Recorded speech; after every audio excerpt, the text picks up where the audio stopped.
Good morning student. आज हम असंतृप्त hydrocarbon को पढ़ाएंगे।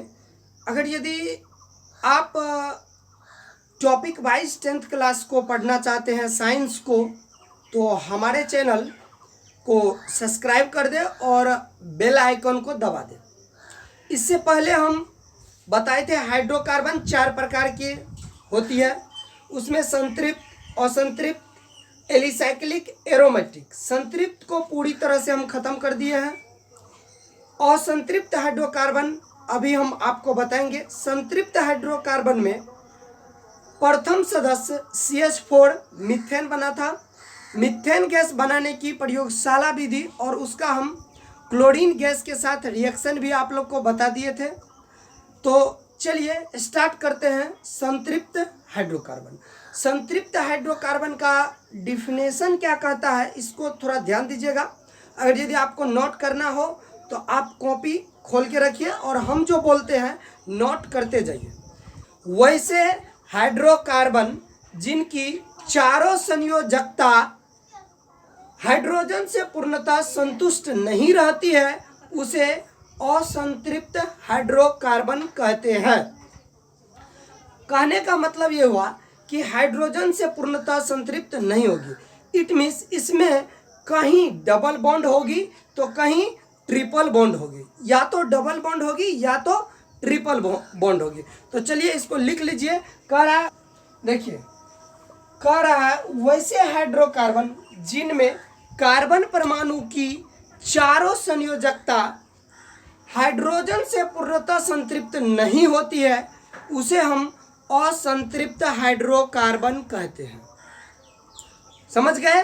देखिए क्या कह रहा है, वैसे हाइड्रोकार्बन जिनमें कार्बन परमाणु की चारों संयोजकता पूर्णतः हाइड्रोजन से संतृप्त नहीं होती है, उसे हम असंतृप्त हाइड्रोकार्बन कहते हैं। यानी इसमें होगा क्या, तो इसमें कार्बन कार्बन के बीच में कहीं पे डबल बॉन्ड होगा, या नहीं तो कार्बन कार्बन के बीच में कहीं पे ट्रिपल बॉन्ड होगा। जब डबल बॉन्ड या ट्रिपल बॉन्ड होगा तो इसे हम असंतृप्त हाइड्रोकार्बन कहेंगे। अब कब डबल बॉन्ड होगा और कब ट्रिपल बॉन्ड होगा, तो ये जानिए। ये जो होती है ना असंतृप्त हाइड्रोकार्बन अधिक क्रियाशील होते हैं, यानी अधिक क्रियाशील होते हैं, इसीलिए इसको 2 कैटेगरी में बांटा गया। यानी असंतृप्त हाइड्रोकार्बन को 2 भागों में अपना लोग बांट देते हैं। तो चलिए देखते हैं असंतृप्त हाइड्रोकार्बन को कितने भागों में बांटा गया, 2 भागों में। इसका 2 नंबर का ये रोमन नंबर हम 1 कर देते हैं। ये 1 नंबर में है एल्कीन और 2 नंबर में है एल्काइन। एल्कीन और एल्काइन। एल्काइन। तो चलिए अब हम लोग देखेंगे एल्कीन किसे कहेंगे और एल्काइन किसे कहेंगे। तो संतृप्त हाइड्रोकार्बन को 2 भागों में बांटा गया, एल्कीन और एल्काइन। तो चलिए देखते हैं एल्कीन किसे कहते हैं, वो देखिए, फिर अपना लोग देखेंगे एल्काइन किसे कहते हैं, उसको देखेंगे। तो चलिए हम इसको पढ़ाते हैं एल्कीन को। तो देखिए एल्कीन के बारे में कह रहा है, ध्यान दीजिएगा। एल्कीन के बारे में कह रहा है वैसे हाइड्रोकार्बन जिनमें अंतिम 2 कार्बन परमाणु द्विबंध डबल बॉन्ड द्वारा जुड़े हो, उसे एल्कीन कहते हैं। वैसे हाइड्रोकार्बन जिनमें अंतिम 2 कार्बन परमाणु द्विबंध के द्वारा जुड़े हो और शेष सभी कार्बन परमाणु एकल बंधन द्वारा जुड़े हो, उसे हम कहेंगे एल्कीन। क्या कहेंगे? एल्कीन। तो देखिए ये जो एल्कीन है, हेलोजन से अभिक्रिया कर तेलीय पदार्थ का निर्माण करता है। एल्कीन हेलोजन से अभिक्रिया करके तेलीय पदार्थ का निर्माण करते हैं। अब ये हेलोजन क्या होती है, तो हम पढ़ाएंगे आपको हेलोजन, चाल्कोजेन, नाइट्रोजन, जब ये आवर्त सारणी पढ़ाने लगेंगे चैप्टर नंबर 5, तब वहाँ पे। तो देखिए एल्कीन का जो सामान्य सूत्र होता है, जनरल फार्मूला ऑफ एल्कीन, ये जो इसका सामान्य सूत्र होता है CnH2n होता है। इसमें +2 नहीं लगाएंगे, एल्केन में +2 होता है, एल्कीन में नहीं होता। लेकिन एक बात ध्यान दीजिए, यहाँ पे जो हम n का मान रखेंगे वो n का मान 1 से नहीं रखेंगे, n का मान हम 2 रखेंगे, या n का मान 3 रखेंगे, या n का मान 4 रखेंगे, 5 रखेंगे, 6, इस तरह से डॉट डॉट डॉट डॉट आगे बढ़ जाएगा। तो एल्कीन का सामान्य सूत्र क्या हुआ? CnH2n, CnH2n।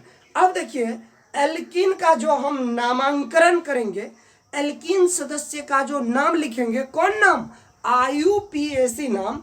उसमें क्या करेंगे, मूल शब्द में हम क्या करेंगे तो ENE लगा देंगे। मूल शब्द में क्या लगा देंगे? ENE। इसको ध्यान दीजिएगा, मूल शब्द में ENE लगाएंगे। अब मूल शब्द क्या है तो हम बताए थे, meth, meth, eth, prop, but, pent, hex, sept, oct, non, dec, undec, dodec. इस तरह से ये हुआ मूल शब्द। इसी मूल शब्द में क्या लगा देंगे?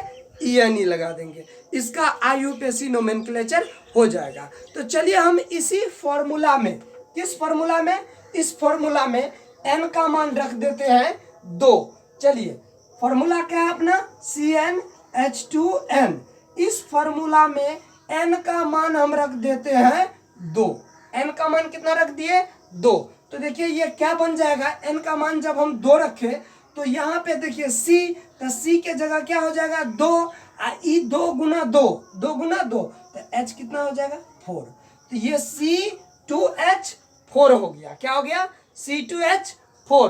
तो इसका अब हम नाम कैसे लिखेंगे? तो नाम लिखने के लिए हम बताए थे मूल शब्द और उसमें ENE लगाएंगे। तो इसमें चलिए हम पूरा विस्तार से बता देते हैं मूल शब्द और अनुगलन को, दोनों को। तो देखिए इसमें हम जो नाम जो इसका लिखेंगे तो वो कैसे लिखेंगे? तो देखिए कार्बन कितना है? 2 है।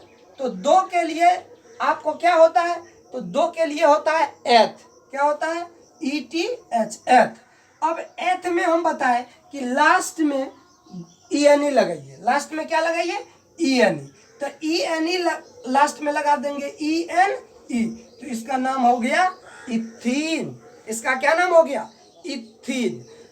अब इसका स्ट्रक्चर कैसे बनाएंगे? तो ध्यान दीजिए, यहाँ पे स्ट्रक्चर कोई भास्ट नहीं होती है। देखिए C कितना है? 2। तो 1 2 2C रख दिए। अब इसका स्ट्रक्चर बनाना है हमको, तो 2CH कितना है? H है आपको 4, तो 4H डाल दीजिए। 1 2 3 और ये 4, कहीं हम H को रख सकते हैं। तो कार्बन देखिए कितना बॉन्ड बनाना चाहिए? कार्बन 4, लेकिन यहाँ पे कितना बना रहा है? 1 2 3 बॉन्ड ही है। इसको देखिए 1 2 3, लेकिन अपना लोग को बॉन्ड कितना लाना है? 4। तो इसमें हम क्या करते हैं? इस कार्बन कार्बन के बीच डबल बॉन्ड कर देते हैं। तो नियम था कि एल्कीन सदस्य में कि 2 कार्बन के बीच डबल बॉन्ड होगा। तो देखिए 2 कार्बन के बीच डबल बॉन्ड है, बाकी जगह हाइड्रोजन से एकल बंधन के द्वारा जुड़ा रहेगा। तो एकल बंधन द्वारा हाइड्रोजन से जुड़ गया। क्या है ये? एल्कीन का प्रथम सदस्य। क्या नाम है? इथीन। इसी तरह से n का मान हम यहाँ रखेंगे 3, तो कितना हो जाएगा? C3H6 हो जाएगा। इसका हम पहले स्ट्रक्चर बना देते हैं, तब आप उसका नाम लिखिएगा, आसान होगा। तो C3, C1 2 3, ये C3 डाल दिए। कह रहा है कि लास्ट में डबल बॉन्ड होगा, या लास्ट में दीजिए कि पहले दीजिए, उससे कोई फर्क पड़ने वाला नहीं है। तो चलिए एक जगह डबल बॉन्ड होगा, यहाँ पे हम डबल बॉन्ड कर दिए। अब कितना है? H6, तो 3H आप इस पे डाल दीजिए, और यहाँ पे आप 2H डाल दीजिए, और यहाँ पे आप 1H डाल दीजिए। तो क्या हो गया? C3H6। देखिए सभी कार्बन को 4 बॉन्ड होना चाहिए, और 4 बॉन्ड हाई भी 1 2 3 4, 1 2 3 4, 1 2 3 4, सभी को 4 बॉन्ड हो गया। तो कार्बन की कितनी संख्या है? तो कार्बन को काउंट कर लेते हैं, 1 2 3। कार्बन की संख्या है 3, 3 के लिए होता है क्या चीज? Prop, PROP, prop. अब इसमें कह रहा है कि जब 2 कार्बन के बीच डबल बॉन्ड हो, 2 कार्बन के बीच डबल बॉन्ड हो, तो इसमें लगा दीजिए ENE। क्या लगा दीजिए? ENE, तो क्या हो गया प्रोपीन। क्या हो गया प्रोपीन। चले इसी में हम रखते हैं N का मान रखते हैं 4। क्या रखते हैं N का मान 4, तो ये हो जाएगा C4H8। तो C4H8 का स्ट्रक्चर कैसे बनाएंगे, तो C कितना है 4 है, तो C4 डाल दीजिए 1 2 का रहा है डबल बॉन्ड, तो एक जगह चलिए हम डबल बॉन्ड डाल देते हैं यहीं पे। फर्स्ट 1H ऊपर, ये H H H, देखिए 1 2 3 4 5 6 7 8 8H हो गया। कार्बन कितना है, तो 1 2 3 4। अभी काउंटिंग किधरों से कर सकते हैं, लेकिन हम बताएंगे रूल काउंट किधर से किया जाएगा। तो कार्बन कितना है 4, 4 के लिए क्या होता है ब्यूट, ब्यूटा। इसके साथ क्या लगाएंगे, डबल बॉन्ड है, ENE लगा दो, ENE लगा दो, क्या हो गया ब्यूटीन। C का मान यहीं पे हम रख देते हैं N का मान रख देते हैं 5। N का मान जब रखे 5 तो C हो जाएगा आपको 5, H हो जाएगा आपको 10। अब इसका नाम कैसे और स्ट्रक्चर कैसे, तो C कितना है 5, 1 2 3 4 5, एक जगह डबल बॉन्ड डाल दिया, डबल बॉन्ड। चलिए यहाँ पे क्या करेंगे, इस तरह से H हम डालते जाएंगे। 4 बॉन्ड होना चाहिए कार्बन को, कार्बन को जब 4 बॉन्ड नहीं होगा तो वो पूर्णतः संतुष्ट नहीं होगा, यानी उसकी संयोजकता नहीं पूर्ण होगी। तो चलिए ये हो गया। अब इसका नाम कैसे लिखेंगे, 1 2 3 4 5, 5 के लिए क्या होता है पेंट, पेंट डबल बॉन्ड है, ENE लगा दो, तो इस तरह से हो गया आपको पेंटीन। इस तरह से हो गया आपको ethene propene, ethene propene butene pentene, इस तरह से आगे बढ़ता जाएगा। तो ये हो गया आपको कौन श्रेणी, तो एल्कीन श्रेणी है। कौन श्रेणी है, एल्कीन। अब हम लोग देखते हैं एल्काइन कैसे होता है, किसको देखते हैं एल्काइन। इसी का 2 नंबर है आपको एल्काइन। एल्काइन किसे कहेंगे, ये देखिए हाइड्रोकार्बन जिनमें अंतिम 2 कार्बन परमाणु, वैसे हाइड्रोकार्बन जिनके अंतिम 2 कार्बन परमाणु त्रिबंध द्वारा जुड़े हो और शेष सभी कार्बन परमाणु हाइड्रोजन बंधन से जुड़े हो, उसे अपना लोग कहेंगे एल्कीन। उसे क्या कहेंगे एल्काइन। किसे कहेंगे, जब 2 कार्बन के बीच में त्रिबंध होगा, 2 कार्बन के बीच में क्या होगा, 2 कार्बन के बीच में त्रिबंध होगा और शेष सभी जगह एकल बंधन होगा, उसे क्या कहेंगे एल्काइन कहेंगे। इसका नाम कैसे लिखेंगे, नाम लिखने के लिए मूल शब्द में YNE लगा देंगे, मूल शब्द में क्या लगा देंगे YNE। तो चलिए इसका जो जनरल फॉर्मूला होता है एल्काइन का, वो होता है CnH2n -2, CnH2n -2। तो अब देखिए CnH2n -2, यहाँ पे N का मान N बराबर 2 3 4 5 6 6 7 8 etc। तो N का मान हम कहाँ कितना से रखेंगे 2 से। तो चलिए N का मान रखते हैं 2 से। तो फॉर्मूला अपना क्या है CnH2n -2, इसमें रख देते हैं N का मान कितना 2। तो N का मान जब 2 रखे तो क्या बनेगा, इसका सूत्र क्या बनेगा, तो देखिए C2 N2, 2 में ना यहाँ पे 2 2 दूनी 4, 4 में से 2 गया तो कितना बचा 2, तो C2H2 बन गया, C2H2। अब इसका स्ट्रक्चर कैसे बनाएंगे, तो देखिए यहाँ पे स्ट्रक्चर कोई भास्ट नहीं होता है। C कितना 2, तो 1 2, C तो 2 डाल दिए। अब इसमें कह रहा है C कितना है आपको 2, तो 2C डाल दिया, लेकिन एक जगह कर रहा है कि ट्रिपल बॉन्ड होना चाहिए, ट्रिपल बॉन्ड भी डाल दिए। H कितना 2, तो 1 H इस पर डाल दीजिए, 1 H इस पर डाल दीजिए, हो गया इसका स्ट्रक्चर बन गया। 2 कार्बन है तो 2 के लिए क्या होता है एथ। देखिए यहाँ पे क्या है ट्रिपल बॉन्ड है, तो लास्ट में लगा देंगे YNE, हो गया इथाइन। अब देखिए N का मान रखते हैं 3, N का मान कितना रखते हैं 3, तो C हो जाएगा 3, H हो जाएगा आपको 4, तो C हो जाएगा 3, H हो जाएगा 4। तो चलिए देखते हैं इसका अपना लोग स्ट्रक्चर बना लेते हैं। पहले 1 2 3, और एक जगह कह रहा है ट्रिपल बॉन्ड, तो चलिए यहाँ पे हमने डाल दिया ट्रिपल बॉन्ड। अब इसमें कह रहा है कि H है 4, तो चलिए हम H1 2 3s तो इस पर डाल दिए और एक H इस पर डाल दिए। यहाँ पे इस कार्बन को 4 बॉन्ड है 1 2 3 4। अब इसका नाम कैसे लिखेंगे? कार्बन कितना है 2 3 कि 3 के लिए क्या होता है प्रोप। प्रोप ट्रिपल बॉन्ड है, क्या लगा देंगे YNE, ये हो गया इसका नाम। N का मान रख देंगे यहीं पे कितना 4, तो C कितना हो जाएगा 4 और H कितना हो जाएगा 6। यहाँ पे क्या करेंगे C कितना डालेंगे 4, तो 1 2 3 4। एक जगह क्या कर रहा है ट्रिपल बॉन्ड, ट्रिपल बॉन्ड इस साइड 1H, यहाँ पे क्या करेंगे H H H H H डाल दिए। अब इसका क्या करेंगे नाम लिखेंगे 1 2 3 4। 4 के लिए क्या होता है ब्यूट, ला से एल्कीन और एल्काइन कंप्लीट हो गया, यानी संतृप्त हाइड्रोकार्बन और असंतृप्त हाइड्रोकार्बन दोनों इस वीडियो में हम कंप्लीट कर दिए। अब है इस दोनों में अंतर क्या होती है, सैचुरेटेड हाइड्रोकार्बन और अनसैचुरेटेड हाइड्रोकार्बन में डिफरेंस क्या होती है उसको हम बता देते हैं, आप लोग उसको नोट कीजिए। संतृप्त हाइड्रोकार्बन और असंतृप्त हाइड्रोकार्बन में क्या अंतर है, तो देखिए संतृप्त हाइड्रोकार्बन का फर्स्ट यहाँ पे 1 नंबर में हम इसका दोनों का डिफिनेशन डाल देंगे।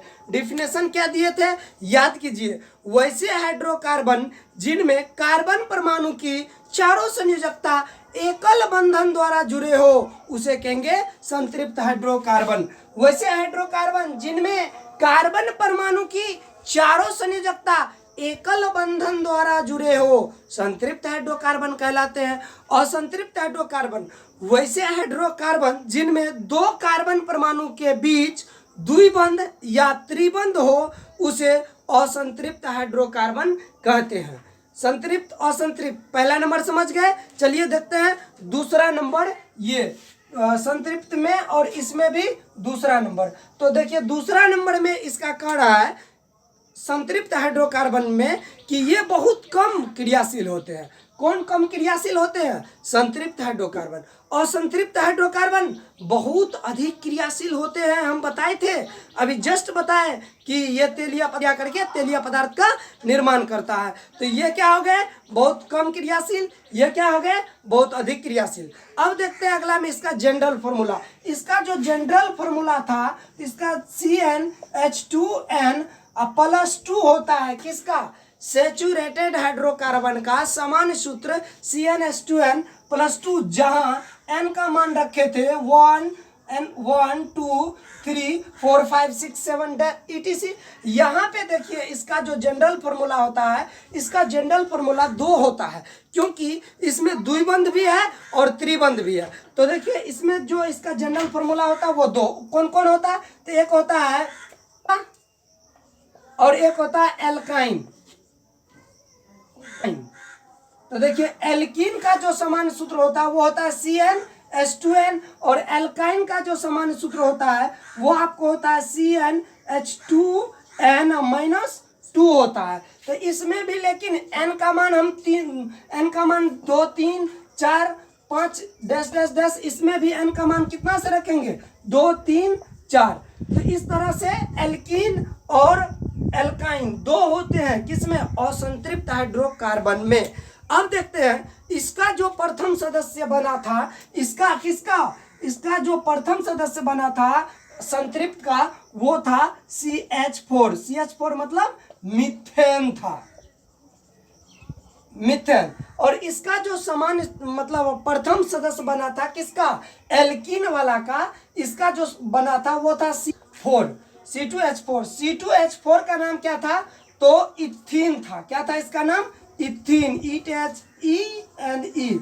और इसका जो बना था वो था आपको C2H2, इसका नाम था